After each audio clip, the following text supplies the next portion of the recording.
अस्सलाम वालेकुम, आदाब, सत श्री अकाल, वेलकम तो मेरे पुत्रा ने तुहानू कर ही दिता है। सो कहते ने कि गुड्डियां नू जिस तरह का सजा दो और रंगना जिहड़ी है धरती की खुशबू वो नज़र आती है। मेरे दरम्यान बड़े बड़े लायक तरीन जिन्हां दे जुमलियां दे नाल असी पछाणे जाने हैं वो इस महफल च तशरीफ रखते हैं।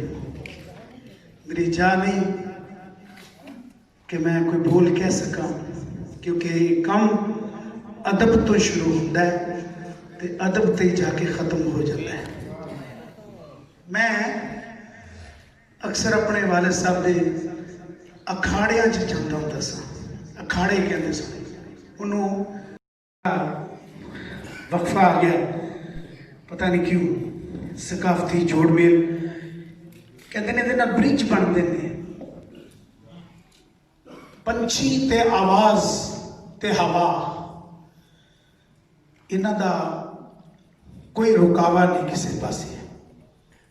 जब तक रब की कुदरत है ये हवावां चल दियां रहणगियां ते इहदी पहरेदारी जिहड़ी है वो मस्कीन फनकार पेश कर रहा होंगे। फनकार एक फकीर का नाम है। फकीर का नाम आसमाना ते उड़ते पंछी वेखते सही की करते ने। आसमाना ते उड़ते पंछी वेखते सही की करते ने। ना वो रिज़्क ज़ख़ीरा करते ते ना ही भुखे मरदे ने। ए बंदे ही रिज़्क ज़ख़ीरा कर दे ते बंदे ही भुखे मर दे। सो मैं अपनी बीबी बहन सुगरा सदफ दा मैं शुक्रगुजार हाँ। मेरे बहुत प्यारिਆਂ ਨੂੰ वेलकम करने वास्ते मेरा जड़ा सब तो प्यारा तोहफा सी मैं तुहाडे सामने पेश कर दिता है। कहते ने भोला जानवर मिसल कबूतरां दी, भोला जानवर मिसल कबूतरां दी, खच्चर विच नहीं जे पंछियां कां जिहा, मरे मां ते पाल दी बच्चियां नू, दुध जग ते नहीं जे गां जिहा। सो मैं यही समझांगा कि इस पंजाब ते रब रहमत रखे जिथे तुसी तशरीफ ले आए हो। ये तुहानू हर वेले वेलकम कहता है पूरी दुनिया नू ते प्यार ते मुहब्बत ते भाईचारे का मैसेज दे। मेरे मौसम तशरीफ रखते हैं जनाब, मैं उन्होंने बड़ा आशिक हाँ। स्पैशल नजमी साहब का बाबा नजमी जड़े ने ये भी अल्लाह ताला दी करम नवाजी की इस धरती के उत्ते मैं अक्सर सरकार उन्होंने एक शेर है मैं वो अर्ज करना चाह रहा हूं। शीशे उत्ते धूड़ा जमिया, शीशे उत्ते धूड़ा जमिया कंधा झाड़ी जाते ने। शीशे उत्ते धूड़ा जमिया कंधा झाड़ी जाते ने। ओए जिल्दा सांभरे ने झल्ले वरके पाड़ी जाते ने। चल बाबा नजमी अपने पिंडां नू मूँह कर लईए, शहरां दे वसनीक ते अपने शहर उजाड़ी जांदे।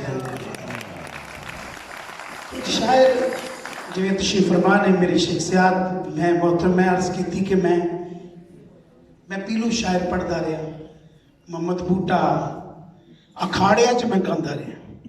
बच्चा सा छोटा जिहा मूछदाड़ी भी नहीं सी। मैं अपने बाप का पहला इश्क मैनू मेरे प्यो नाल होया। मैं अपनी थोड़ी जी दास्तान दसा। कहते ने प्यो हीरो होता है औलाद वास्ते। मेरा हीरो मेरा बाप से और है, मैं उन्हें सी नहीं करता, क्योंकि जेडे मापियां दे आशिक होंदे ने उहदी कुल कायनात आशिक हो जाती है। हुण मैनूं पता लगे, पहले नहीं सी। पहले जो गुट्टी मैनू मिली, गुरती मिली मेरे प्यो वालों, तो मेरी माँ कहती तू छड्ड नहीं सकिया जुबान अपने प्यो की, चुसी जा रहा सी। अब्बा जी हस रहे सन। तो फिर आखिरी जो उन्होंने साल चल रहा सी, पता नहीं की रब की कोई करनी सी कि वो कहते सन मैं होवां ना होवां मेरी निशानी तुहाडे विच रहेगी। ये लोग कलाम पढ़ पढ़ के इन्हां लोगों के अंदर वो दरवेश बस जाता है जिहड़ा हर रूह के अंदर वो उसी तरह वो एक लैंग्वेज बोलता है, वो एक ही बोली बोलता है। जिवें इंटरनेशनल लैंग्वेज तुसीं समझो कि इंग्लिश बोली जाती है, इस दरवेशां की रूहानी जिहड़ी है वो एक बोली है जिन्हों असीं कहने आ माँ बोली, साडी अपनी माँ बोली।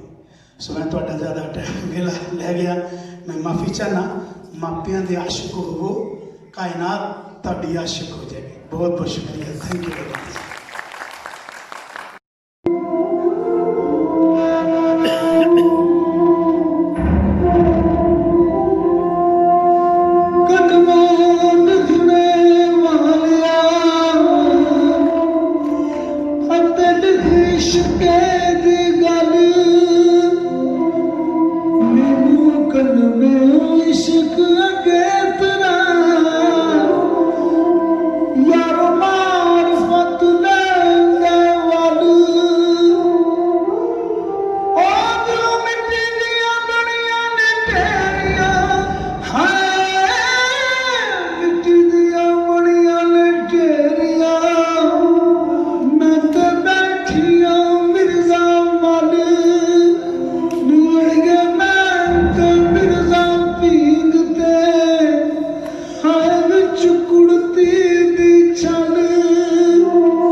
मेरे रब ने